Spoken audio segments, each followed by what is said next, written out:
Halo semua, selamat datang di RIS Studio. Hari ini saya akan membahas alur film yang berjudul The Legend of Condor Heroes yang dirilis pada tahun 2017. Film ini menceritakan perjalanan Guo Jing yang dibantu oleh Huang Rong untuk menjadi pendekar terhebat di dunia dan membalaskan dendam orang tuanya. Di awal cerita, kita diperlihatkan sebuah desa yang tertutup salju. Di sana, terlihat dua orang yang sedang berbincang. Dua orang itu adalah Guo Xiaotian dan Yang Tiesin. Di saat sedang berbincang, mereka melihat orang yang sedang melewati desa mereka. Orang itu adalah Qiu Chuji. Melihat Chuji yang sedang berjalan melewati salju, mereka berdua pun mengundang Chuji untuk menghangatkan diri di rumah mereka. Saat di rumah, Tiesin hendak mengambil barang bawaan dari Chuji. Akan tetapi ditangkis dan terjadilah cekcok antara mereka berdua.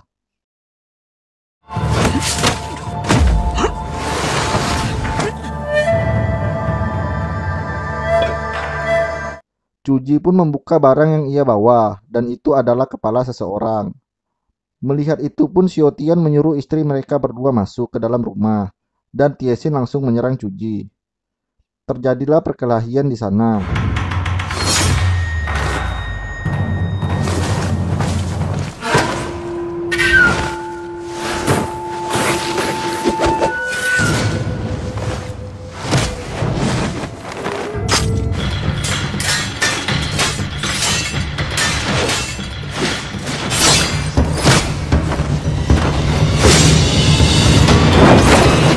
Di saat melihat jurus yang dipakai Tiesin, Chuji menanyakan siapa nama mereka berdua. Ternyata, leluhur Tiesin dan Xiaotian adalah pahlawan perang yang membuat Chuji menghentikan serangannya dan meminta maaf karena sudah tidak sopan terhadap mereka berdua. Setelah itu, Xiaotian bertanya siapa nama Chuji sebenarnya. Saat mendengarkan nama Chuji pun mereka berdua terlihat senang karena bertemu pendekar besar dan mereka berdua pun dibuat kagum oleh Chuji. Mereka berdua mempersilahkan Chuji untuk masuk ke rumah mereka karena di luar sangat dingin. Saat ingin masuk ke rumah, terdengar segerombolan orang yang menaiki kuda. Chuji menyuruh mereka berdua masuk ke dalam rumah karena Chuji telah membunuh seorang pengkhianat dan dikejar oleh pengawal istana. Di saat pengawal itu ingin masuk ke rumah, Chuji melempar kepala ke pengawal tersebut dan terjadilah perkelahian.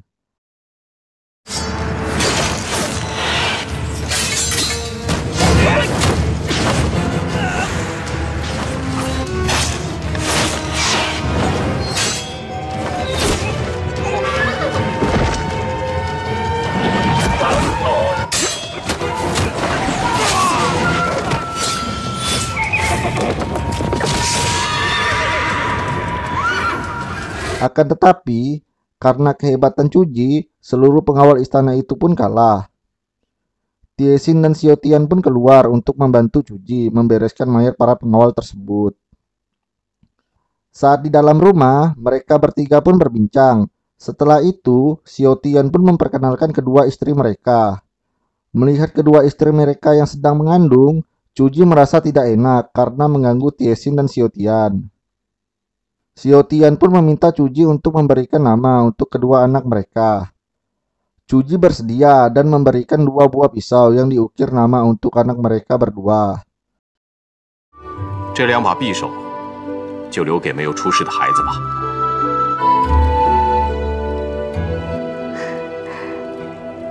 杨康，两个没有出世的孩子，未来也能有一颗精忠报国之心。 Pada malam harinya, di saat istrinya mengantar Tiesin yang sedang mabuk ke kamar, dia mendengar suara binatang di ruang kayu. Ia pun melihat ruang kayu tersebut dan menemukan seseorang yang sedang terluka di sana. Orang itu meminta tolong kepada istri Tiesin. Karena merasa kasihan, istri Tiesin pun menolongnya. 帮我把剑们。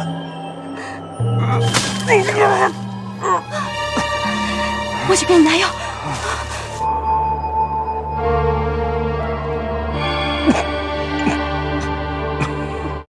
Keesokan paginya, Tiesin berbincang dengan istrinya. Setelah itu, Tiesin pergi ke ruang kayu.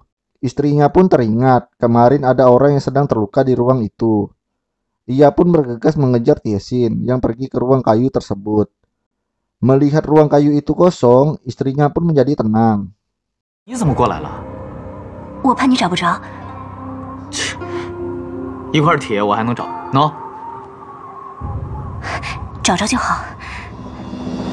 3 bulan kemudian, terlihat segerombolan prajurit yang sedang menghampiri rumah Tiesin dan Xiaotian. Prajurit itu pun mengancam dan menyuruh mereka keluar.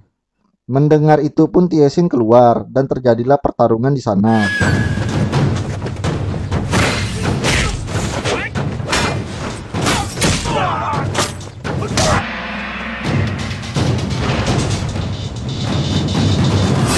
Melihat Tiesin yang melawan, kepala prajurit itu pun menjadi kesal dan menyuruh anak buahnya untuk membunuh Tiesin. Xiaotian pun datang dan menghentikannya. Melihat kedua istrinya dibawa dengan paksa oleh prajurit, Xiaotian dan Tiesin pun tidak terima dan menyerang prajurit itu.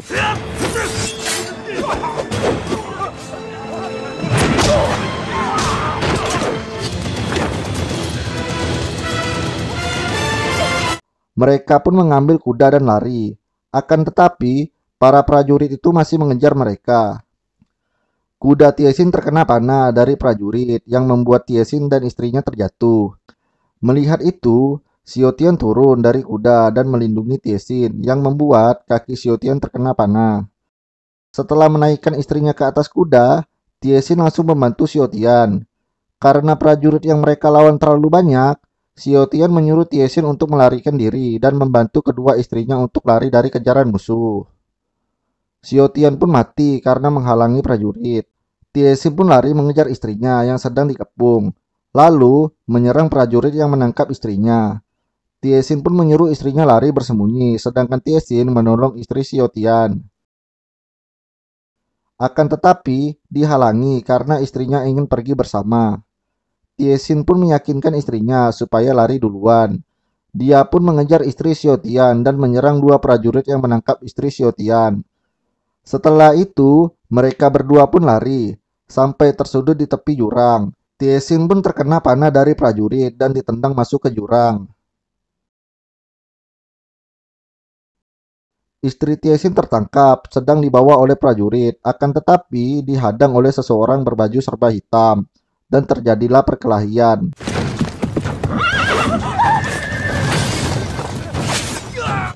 Pada saat itu, istri Tiesin pun lari.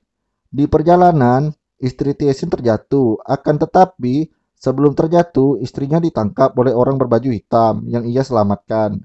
Setelah itu, ia pingsan dan dibawa ke kota. Para prajurit yang ada di desa menggantung mayat Xiaotian di alun-alun desa. Cuji yang melewati desa itu pun melihat Xiaotian yang digantung dan menyerang para prajurit.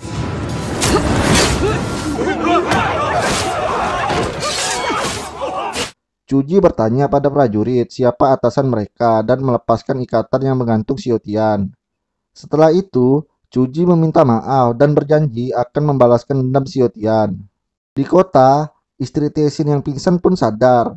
Orang yang menyelamatkannya pun menceritakan kejadian di saat ia pingsan. 为了躲避官兵的追杀，我只好带你先在这儿躲一阵子。没想到杨大哥铮铮铁骨，却被官兵所害。 Pada malam harinya, Cuji pergi ke kediaman Duan Tiede dan menyerang prajurit di sana. Akan tetapi, Cuji ditipu. Setelah itu, Duan Tiede lari dan bersembunyi di kuil Shaolin. Cuji pergi ke kuil tersebut dan membuat keributan di sana. Biksu di sana meminta waktu 3 hari untuk menyerahkan Duan Tiede. Cuji pun menyetujuinya. 3 hari kemudian, di sebuah penginapan, Raja ke-6 Dajin ingin menginap di sebuah penginapan. Akan tetapi, di saat ingin membayar, uangnya dicuri. Setelah itu, ia memanggil pejabat setempat dan menjelaskan bahwa uang yang ia bawa telah dicuri. Lalu, pejabat itu mengganti uang yang dicuri. Pada malam harinya, istri Tiesin yang sudah tahu bahwa yang menyelamatkannya adalah Raja ke-6 bangsa Dajin, ia ingin membunuhnya. Pada saat ingin membunuhnya, raja itu bangun dan meyakinkan istri Tiesin. 你你想杀就杀吧。如果因为我是金人，你要杀我的话，我绝不会还手。但是有一句话，我必须要说：杨大哥不是我杀死的，是宋人的狗官。 Keesokan harinya, di sebuah penginapan, Cuji berjalan dengan membawa tong penuh dengan air menaiki tangga untuk menemui biksu Shaolin yang berjanji padanya. Di sana, biksu dan Cuji cekcok. Cuji melemparkan tong itu ke biksu Shaolin. Biksu itu pun menghindarinya. 大事化小，小事化了。我还道你为何要容得几日，原来是去搬救兵去了。 Tong itu dihentikan dengan tongkat oleh seseorang. Orang itu adalah ketua dari 7 pendekar Jiangnan. Ketua pendekar Jiangnan menanyakan kenapa Cuji menyerang biksu Shaolin. Cuji pun menjelaskan apa yang terjadi. Akan tetapi, penjelasannya dihentikan oleh biksu Shaolin dan dibilang fitnahan. Ketua dari 7 pendekar Jiangnan lalu mengusulkan menyelesaikan permasalahan ini dengan aturan dunia persilatan. Cuji pun meladeni ke-7 pendekar Jiangnan dan terjadilah pertarungan di penginapan tersebut.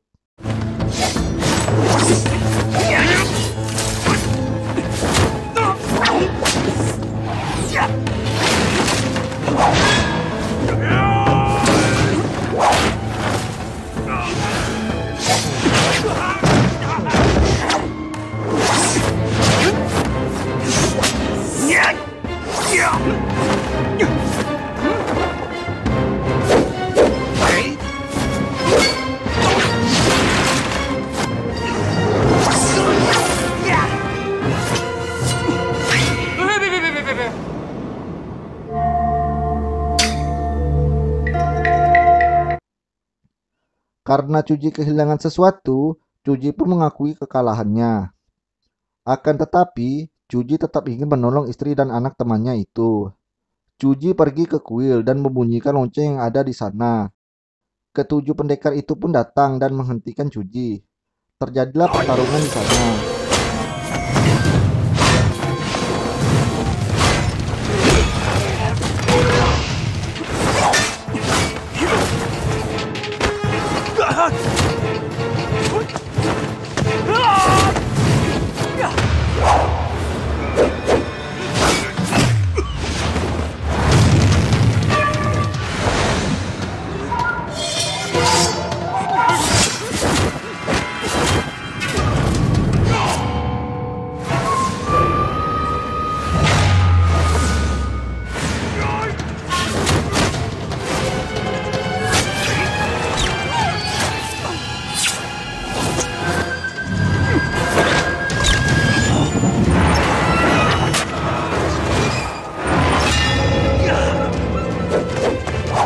Karena ilmu Cuji yang sangat tinggi, ke-7 pendekar itu pun kewalahan melawan Cuji.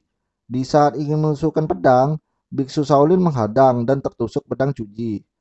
Melihat itu pun murid dari biksu Shaolin berlari dan melaporkannya kepada Duan Tiede. Duan Tiede pun keluar dan melihat situasi di sana. Melihat sebuah pendekar terluka, Duan Tiede pun ke sana dan ingin membunuh Cuji.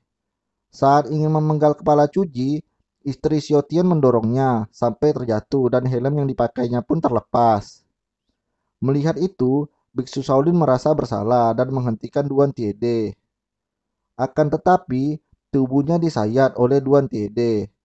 Duan Tiede pun lari membawa istri dari Xiaotian dan dikejar oleh salah satu pendekar. Duan Tiede pun bersembunyi. Salah satu pendekar mencarinya, akan tetapi tidak dapat menemukannya. Ia pun kembali ke kuil untuk memberitahu teman-temannya. Di kuil, Cuji meminta maaf karena bertindak sembarangan. Ketua dari ke-7 pendekar merasa pertarungan yang mereka lakukan tidak ada pemenangnya. Ia mengusulkan untuk pertandingan ulang 1 tahun kemudian. Akan tetapi, Cuji punya ide bagus untuk pertandingan ulangnya. Dia menyuruh ke-7 pendekar mencari istri Go Xiaotian dan mengajarkan anak mereka kungfu. Sedangkan Cuji mencari anak yang Tiesin dan mengajarinya kungfu. Setelah mereka berumur 18 tahun, mereka berdua akan bertarung dan melihat murid siapa yang terhebat.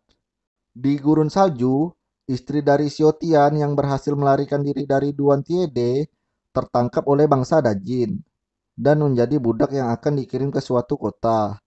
Prajurit Dajin yang sedang mengawal para budak itu pun diserang oleh segerombolan orang. Istri Xiaotian pun lari dan terjatuh. Saat ia kembali ke sana, hanya terlihat mayat-mayat para prajurit yang gugur di perjalanan. Ia pun mengambil kain dan berteduh di bawah kereta yang sudah rusak. Setelah itu, ia merasa kesakitan karena anaknya yang sudah mau lahir. Setelah lahir, ia pun pingsan. Setelah itu, kita diperlihatkan segerombolan orang yang sedang melewati tempat itu. Tak lama, terdengar suara tangisan bayi. Bayi itu adalah Guojing. Istri Xiaotian dan anaknya pun diselamatkan oleh segerombolan orang yang melewati tempat itu. Beberapa tahun kemudian, Guojing yang sudah beranjak dewasa sedang memberi makan domba di padang rumput. Terlihat orang yang sedang terluka menunggangi kuda. Orang itu adalah Zebie. Dia meminta air pada Guojing. Setelah diberi air, dia berterima kasih dan memberikan Guojing gelang. Akan tetapi dikembalikan oleh Guojing. Tak lama kemudian, terlihat segerombolan orang yang sedang menaiki kuda melewati tempat tersebut. Pemimpin dari gerombolan itu adalah Tiemuzhen. Zebie pun bersembunyi dan memberitahu Guojing agar tidak memberitahu keberadaannya. Segerombolan orang itu pun bertanya kepada Guojing, apakah dia melihat orang yang menaiki kuda. Guojing tidak memberitahu lokasi orang tersebut. Guojing pun disiksa. Tak lama kemudian, ibunya keluar dari rumah dan melindungi Guojing. Karena tidak tega melihat ibunya dipukuli, Guojing pun melirik tumpukan rumput yang ada di pekarangan rumahnya. Orang yang memukul Guojing berjalan melihat tumpukan rumput tersebut, tetapi dihalangi oleh Guojing. Guojing pun dipukul. Kesal melihat hal tersebut, Zebie pun keluar. Tiemuzhen pun mengajak ia bertanding panah dengan salah satu anak buahnya. Jika ia menang, Tiemuzhen akan melepaskannya. Akan tetapi, jika kalah, ia akan dibunuh. Lalu, ia berkata, untuk mengalahkannya, aku cuma membutuhkan busur, tidak perlu anak panah. Mereka pun bertanding.